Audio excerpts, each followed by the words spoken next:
Okay, welcome back to the lecture on Romanticism. When we last left off, I was talking about some of the kind of pre-Romanticism or proto-Romanticism trends that we were seeing, and how even in artists who we would not necessarily call romantic, we saw the beginnings of this kind of mood.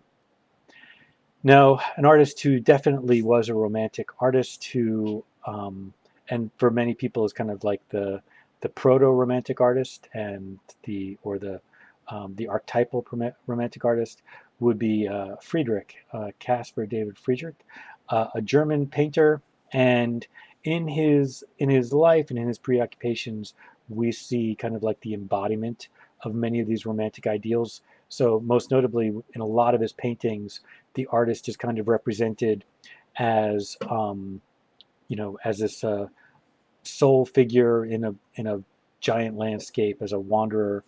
If you think about, I think it's Schubert has a quartet called the Wanderer Quartet, and of this notion of the artist being all alone. It's just the artist against the world kind of approach. And this is a very classic image for him many times where the artist is seen from the back and he's looking out into a large vista.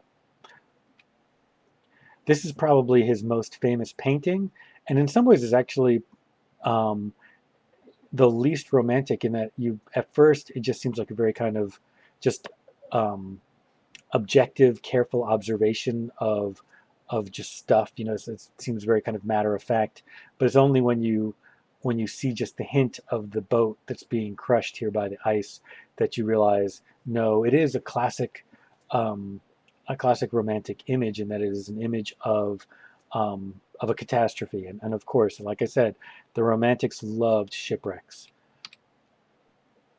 But a painting like this really does give you a sense of what Romanticism was about. Now, Caspar Friedrich was a very tight painter, and we see that continuing through Romanticism, that there was a certain group of Romantics who very much embodied these interests in romantic themes and romantic mood, but they did it in a way that was very, very precise and very careful and controlled, as tight and careful and controlled as David was as a Neoclassicist. But we also will see romantic painters who are very loose and gestural. Another German who I'm just going to very briefly touch on is Philipp Otto Runge, and he's important in part because one of the things that ties a number of romantic artists together is this interest in color theory. And Runge wrote some works on color theory and did a lot of works where he was trying to kind of embody his notions about color theory, and these became very influential on other Romantic artists and later into artists of the late 19th century as well.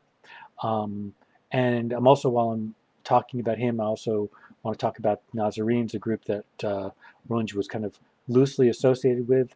This is a group of German artists who were all living in Italy, and they and they were very much in this idea of trying to return art to sort of an earlier past, trying to avoid the excesses of the Baroque, going back to the Renaissance or maybe earlier.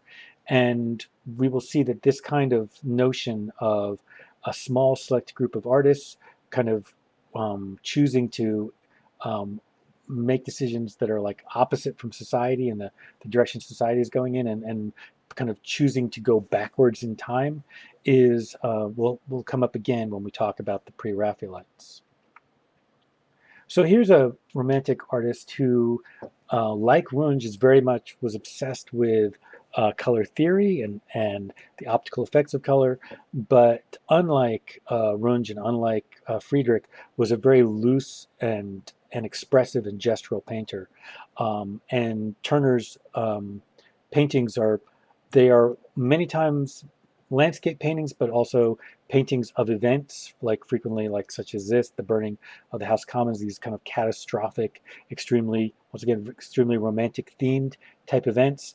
Um, but it's almost like he's using the landscape and the theme, the narrative as an excuse just to really play with the paint and play with the color and just let it take off. And so he's emblematic of Romanticism, both in that his interest in romantic themes, but also in that sense of him being this, lone artist who is choosing to go his own direction, despite the fact that it's kind of like counter to the values of the society, of the culture that he's working in. When Turner was painting these, there was, he had admirers, but there were many who hated his paintings, and even his admirers, almost no one painted like him. He was, unto himself. Now, some of his paintings are a little bit more restrained, such as this one, but they're always this play with thick impasto paint and then thin paint, and playing with mark making and with just really radical decisions about color. So before we get to kind of like the heart of the Romantic story, which is really France, um, we're going to talk a little bit about how, as Romanticism started to develop as a visual movement, it really spread to artists all over Europe. So we see Romanticism in Norway with an artist like Gude, and but we also see Romanticism spread to Italy.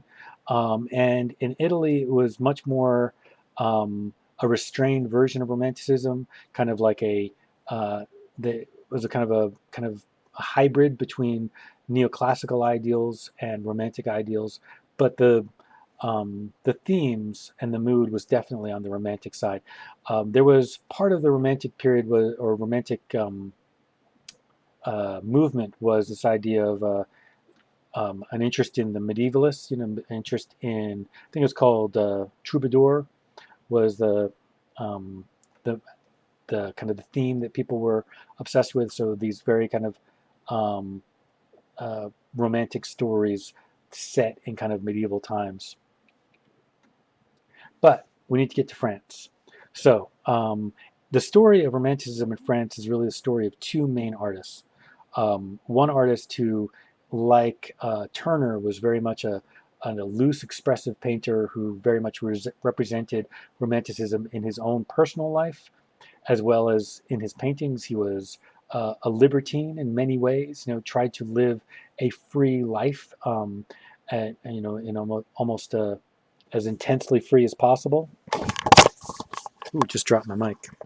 And that's Delacroix. So Delacroix, um, we see a lot of the romantic themes that we had been talking about: interest in shipwrecks, interest in exoticism, interest in terrible catastrophes.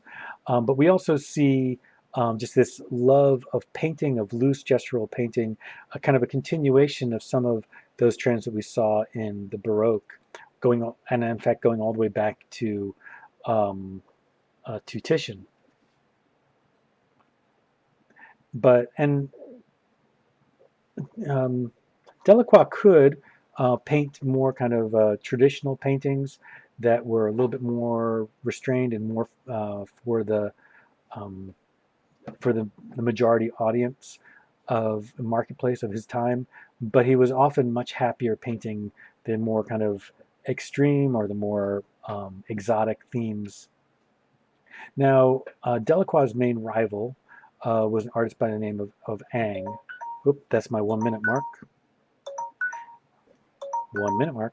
So the main point I want to make about Ang right now is it's easy to think of Ang as not a romanticist because he was older and he started in the neoclassical tradition. He studied with David.